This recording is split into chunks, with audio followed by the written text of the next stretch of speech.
को लाल सलाम। मैं मै, मैं मैत्री AICCTU कर्नाटका से बोल रही हूँ। आज हम सफाई कर्मचारियों का जो कोविड में उनका परिस्थिति है उसके बारे में मैं बात करूँगी। जैसे हम सब जानते हैं, लॉकडाउन 24 मार्च को शुरू हुआ था। लॉकडाउन के समय सब कुछ क्लोज हुआ था, पर जो भी एसेंशियल सर्विसेज थे वो कंटिन्यू हुआ। इसमें एक मेन है कि सफाई कर्मचारियों का जो काम था वो सारी जगह कंटिन्यू हुआ। सफाई कर्मचारियों को जब हम देखते हैं तो हम दो तरह के देख सकते हैं। एक है जो सरकार में काम करते हैं, ये लोकल बॉडीज़ में हो सकते हैं, म्यूनिसिपल कॉरपोरेशंस में या म्यूनिसिपैलिटी में जो काम करते हैं, और दूसरे जो प्राइवेट में काम करते हैं। हम पहले जो सरकार में काम करते हैं और जो म्यूनिसिपल बॉडीज़ में, जो म्यूनिसिपैलिटीज़ में काम करते हैं उनके बारे में बात करेंगे।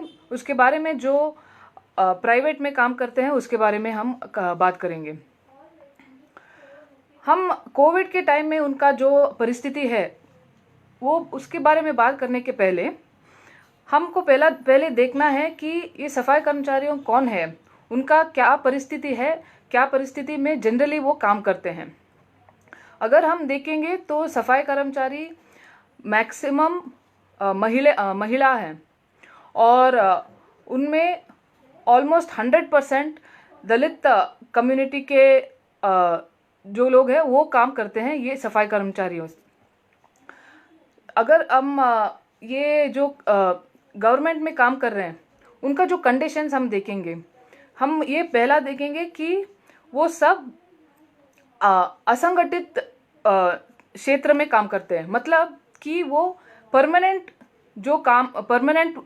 मजदूरों कौन है वो बहुत कम है, और मैक्सिमम है कि जो कॉन्ट्रैक्ट में होंगे, नहीं तो डेली वेज में होंगे, नहीं तो ये कैजुअल वर्क वैसे होंगे।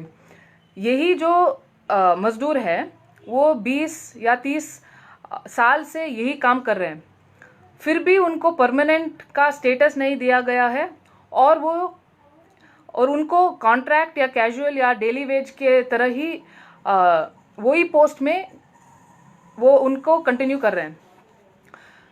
दूसरा जो मेन कैरेक्टरिस्टिक्स है इनके बारे ये सफाई कर्मचारी के बारे में, कि अगर हम देखें तो जो मजदूर का लॉज है, मजदूर का कानून है, वो ज़्यादा के ज़्यादा यहाँ पे फॉलो नहीं हो रहे।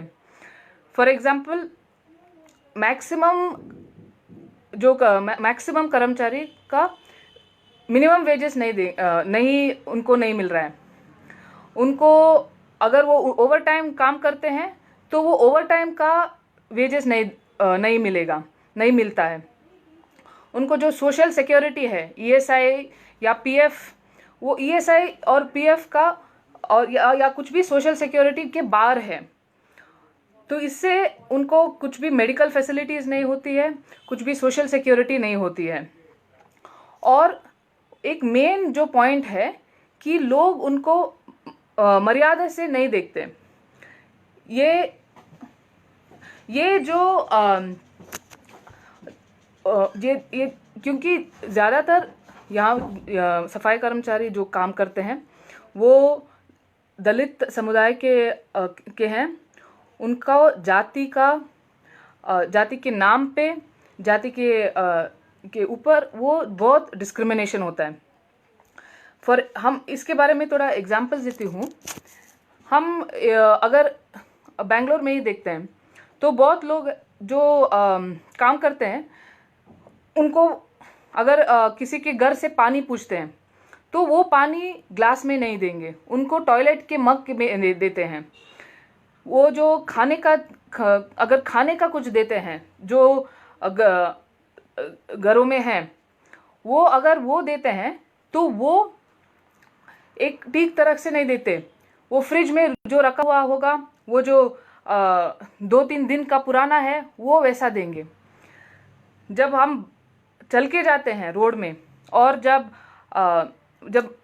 मजदूर काम कर रहे हैं, जब सफाई कर्मचारी काम कर रहे हैं, तो हम बहुत लोग जो है ये मुंह को क्लोज करके उनके जो साइड पे जाते हैं।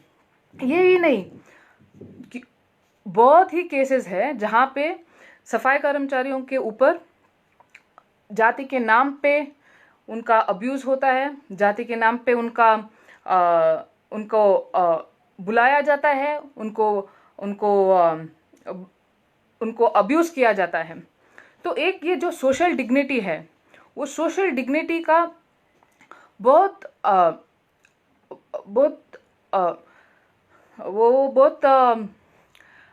वायलेट होता है। तो ये जो कंडीशंस में सफाई कर्मचारी जनरली काम कर रहे हैं, कानून के कुछ भी जो सेफगार्ड्स है वो प्रोटेक्शन के बाहर, ये जो जाति का ये डिस्क्रिमिनेशन है, वो डिस्क्रिमिनेशन को सहकर ये जो काम करते हैं, इस टाइम में उनका क्या परिस्थिति है वो हम देख रहे हैं। ये कोविड के टाइम में अगर हम देखें तो बाकी सब का जो काम स्टॉप हुआ, पर सफाई कर्मचारियों का काम कंटिन्यू हुआ है। इसमें ये कोविड के टाइम में उनका क्या परिस्थिति में काम किया उन्होंने। पहला है एक की सेफ्टी। जब हम सेफ्टी के बारे में बात करते हैं तो हमको याद रखना होगा कि जो कर्मचारी हैं उनका जो इम्यून सिस्टम है ऑलरेडी ठीक नहीं है, क्योंकि वो ज़्यादातर वेस्ट में काम करते हैं, वो सेफ्टी इक्विपमेंट्स नहीं होता है, इसलिए उनका जो इम्यूनिटी है ऑलरेडी लो होता है इस टाइम। और जब उनका इम्यूनिटी ऑलरेडी लो है और ये अभी इस टाइम में काम कर रहे हैं, तो उनका जो रिस्क फैक्टर है और भी ज़्यादा है। ये हम सफाई कर्मचारियों फ्रंटलाइन वर्कर्स है, जो अगर वो काम नहीं करेंगे तो कोई भी और काम नहीं हो सकता। ये जो फ्रंटलाइन वर्कर्स है, वो फ्रंटलाइन वर्कर्स को जो भी सेफ्टी और प्रोटेक्टिव पर्सनल इक्विपमेंट जो पीपीई कहते हैं उनको देना एब्सोल्युटली कंपलसरी है। पर अगर हम देखते हैं तो किसी को भी पीपीई का जो पर्सनल प्रोटेक्टिव इक्विपमेंट है उनको नहीं दिया गया है। वो इस टाइम में इनफैक्ट जो कंटेनमेंट जोन्स होता है, जहाँ पे जो भी कोविड पॉजिटिव का आइडेंटिफिकेशन हुआ है, वो जोन को मार्क किया है, वो कंटेनमेंट जोन में भी जो काम करते हैं उनको भी सिर्फ एक फटा हुआ मास्क और ग्लव्स दिया होता है। पर जो पर्सनल प्रोटेक्टिव इक्विपमेंट पूरा जो उनको देना है वो मैक्सिमम नहीं दिया गया। हमने देखा है कि ये दिल्ली में और बॉम्बे में बहुत कर्मचारी हैं जिनको कोविड पॉजिटिव टेस्ट हुए और जो who have also passed away because of this. So जो ये सेफ्टी का इश्यू है, ये बहुत इम्पॉर्टेंट है, पर और बहुत ही वायलेट हुआ है। सेकेंडली अगर हम देखें तो मैक्सिमम जो वेजेस है, जो सैलरी है, वो सैलरी बहुत लोगों को नहीं मिला। जैसे मैंने पहले बोला था कि ये सैलरी का सफाई कर्मचारी ऑलरेडी बहुत असंगठित है, उनका एनीवे मिनिमम वेजेस नहीं मिल रहा है। और ये टाइम में भी अगर हम देखें, स्पेशली हमने कर्नाटका में एक स्टडी किया था, ऑलमोस्ट 3 to 4 months का सैलरी नहीं मिला था, और वो सैलरी के बिना उन्होंने इस टाइम काम किया था। सो ये जो रिस्क फैक्टर है, जो ऑलरेडी वो फर्स्ट ऑफ ऑल ये उनका इम्यूनिटी बहुत कम है, उसके ऊपर वो ये हजार्डस काम कर रहे हैं, उसके ऊपर उनका सैलरी नहीं मिला और उनको कुछ भी मेडिकल सर्विस का एक्सेस नहीं है, तो उनके शरीर के ऊपर, उनके हेल्थ के ऊपर क्या परिस्थिति हुआ वो हम सोच कर सकते हैं। थर्ड एस्पेक्ट है कि जो उनको ईएसआई नई मेडिकल फैसिलिटीज़ बहुत उसको उनको नहीं है, नहीं तो और अगर है भी तो उनको एक्सेस करने के लिए बहुत कठिन होता है, तो उनको प्राइवेट मेडिकल सर्विसेज को एक्सेस करना पड़ता है। ये प्राइवेट मेडिकल सर्विसेज हम सब कुछ जानते हैं बहुत एक्सपेंसिव होता है, और अगर किसी को 3 to 4 मंथ्स पेमेंट नहीं मिला तो उनको हेल्थ का एक्सेस करना और भी कठिन हो जाता है। तो ये एक परिस्थिति में सफाई कर्मचारी काम कर रहे थे। अभी हमने हमारा कर्नाटका का एक्सपीरियंस थोड़ा शेयर करना चाहती हूँ। हमने यहाँ कर्नाटका में हमारा बीबीएमपी, हम सफाई कर्मचारियों को पौर कार्मिका बुलाते हैं। हमारा बैंगलोर में एक संगठन है बीबीएमपी पौर कार्मिक संघ का, वो और एआईसीसीटीयू ने दोनों ने हाई कोर्ट को पिटीशन डाला था कि जो सफाई कर्मचारी हैं उनको उनका हेल्थ का और उनका सेफ्टी का देखभाल करना होगा, क्योंकि ये टाइम में वो काम कर रहे हैं। हमने इसके बारे में एक स्टडी किया था कर्नाटका में कि सफाई कर्मचारी का परिस्थिति क्या है इस टाइम में, और हमने जो देखा कि उनका कुछ भी सेफ्टी इक्विपमेंट नहीं था, और ये सेफ्टी इक्विपमेंट अगर मिला भी तो बहुत बहुत लो क्वालिटी का था।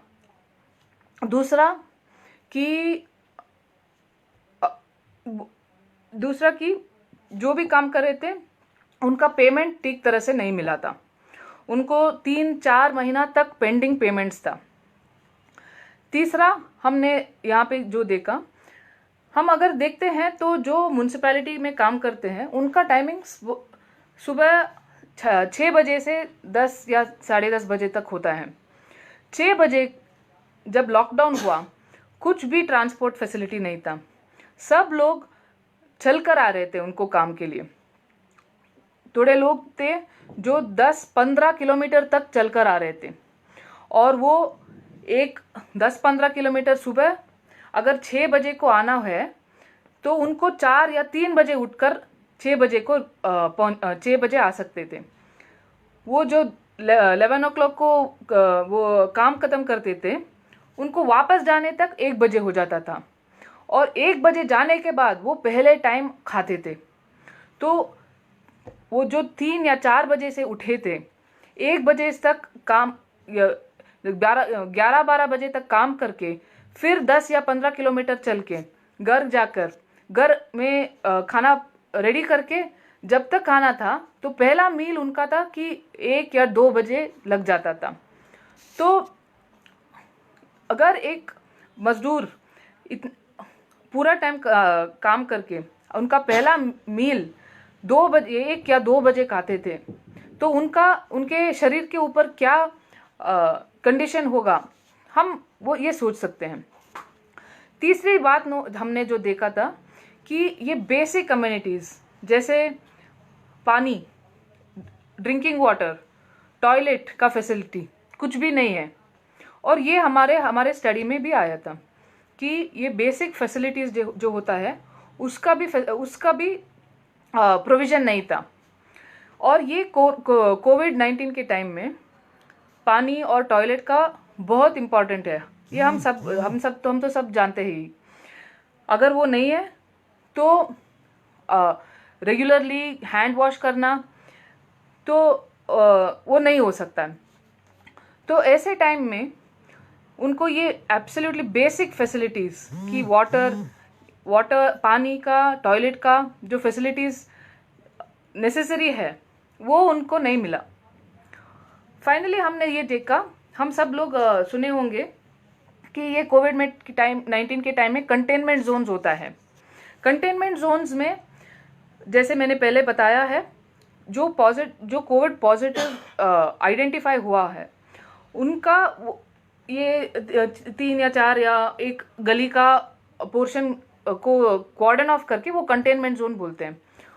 उसी घर का वेस्ट, उस वो कंप्लीट, वो जो हाई रिस्क है उनका जो वेस्ट लेकर जाते थे, जो कर्मचारी ये वो वेस्ट लेकर जाते हैं, उनके पास भी ये जो सेफ्टी इक्विपमेंट होना चाहिए नहीं, उनको भी नहीं दिया गया था।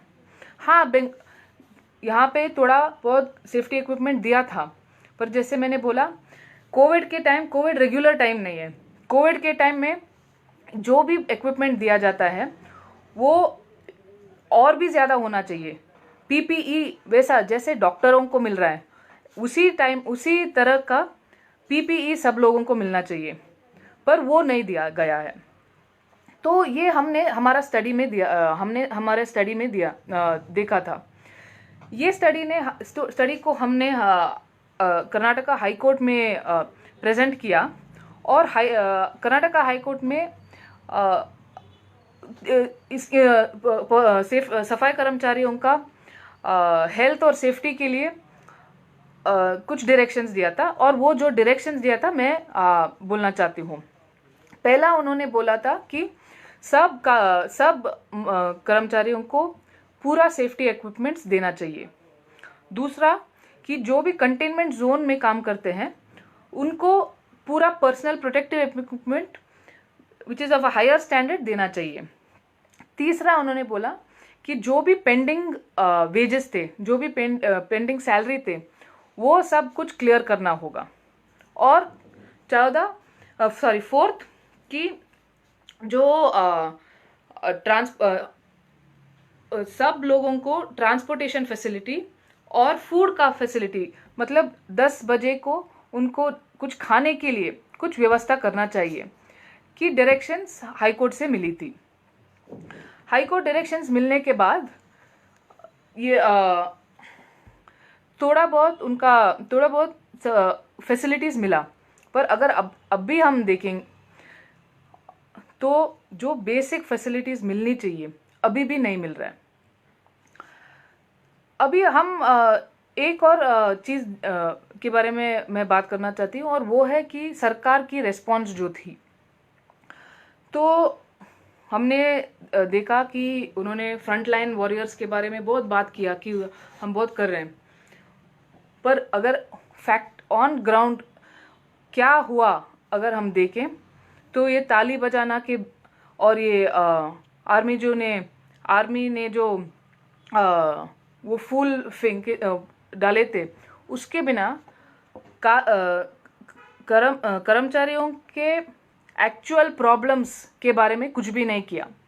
एक ही बात बताई थी कि 50 लाख जो इंश्योरेंस होगा वो फ्रंटलाइन वर्कर्स को कवर होगा, पर वो भी सफाई कर्मचारियों तक नहीं पहुंची है।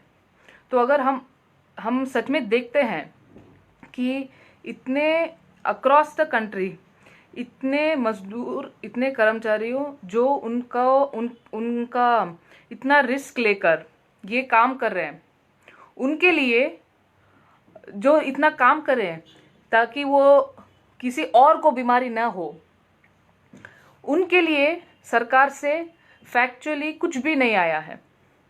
तो अगर हम एक्चुअली हम देखें कि ये जो इनफैक्ट हम अगर देखते हैं जो सरकार का पॉलिसी डिसीजन है अभी जो वो आगे जाकर कर रहे हैं, वो मजदूरों को विरुद्ध है।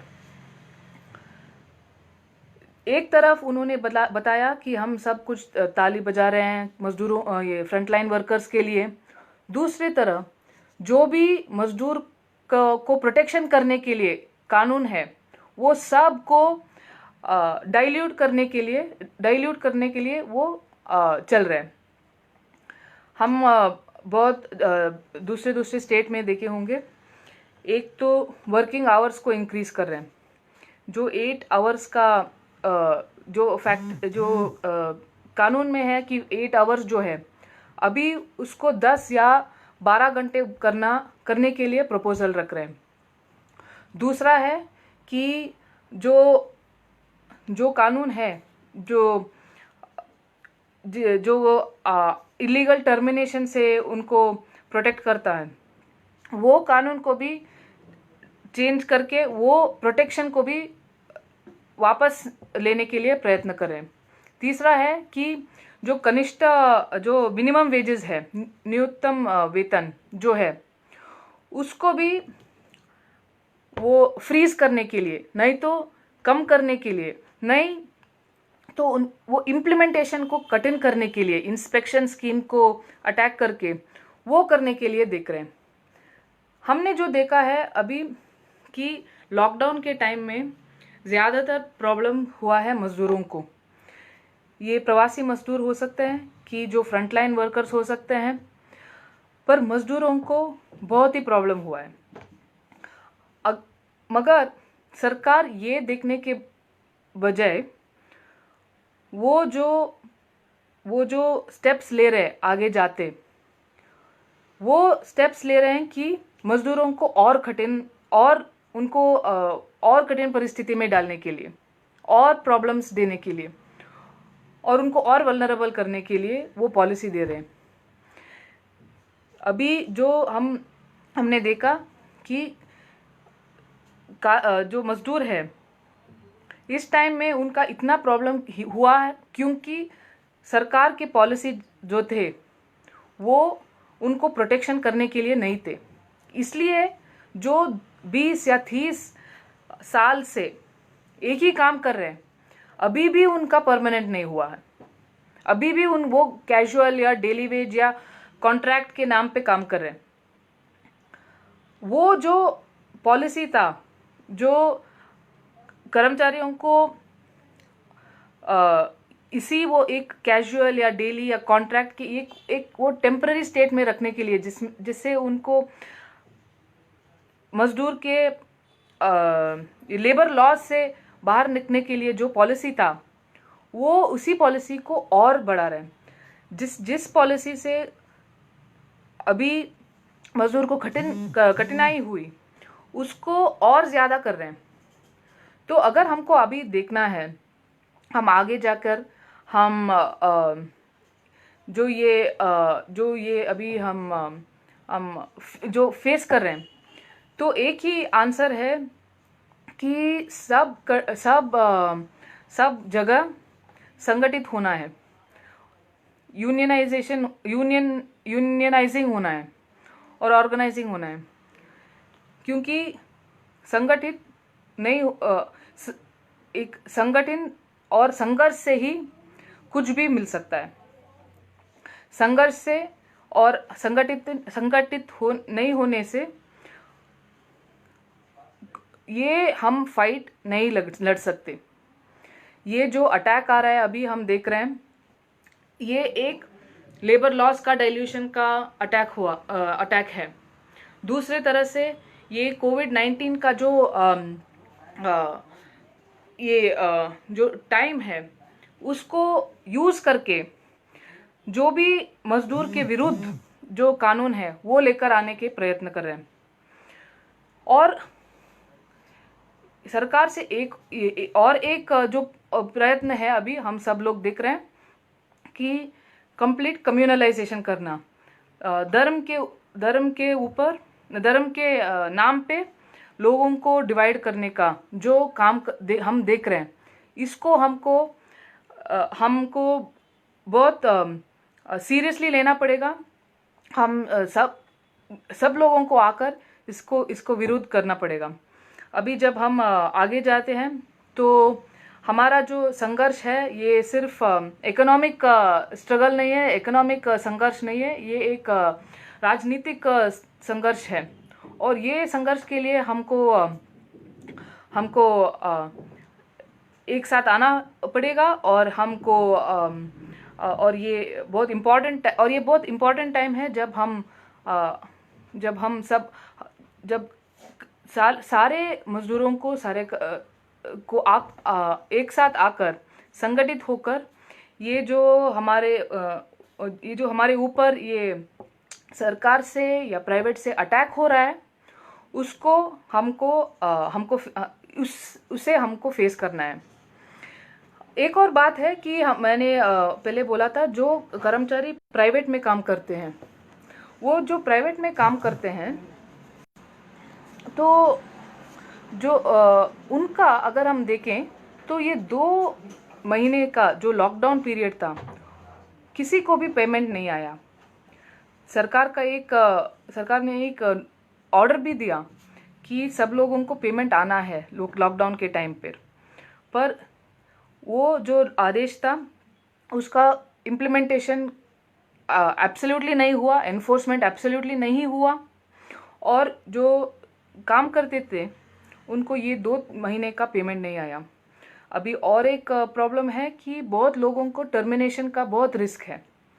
तो इसलिए अभी इसलिए जब हम आगे जा रहे हैं तो हमारा मेन जो पॉइंट है कि हमारा मेन वेपन है कि हम संगठित रहे और ये संघर्ष को आगे लेकर जाए। Thank you. मेरा हिंदी बहुत थोड़ा नॉन फ्लुएंट है, तो इसलिए मैं उसके लिए सॉरी। Thank you.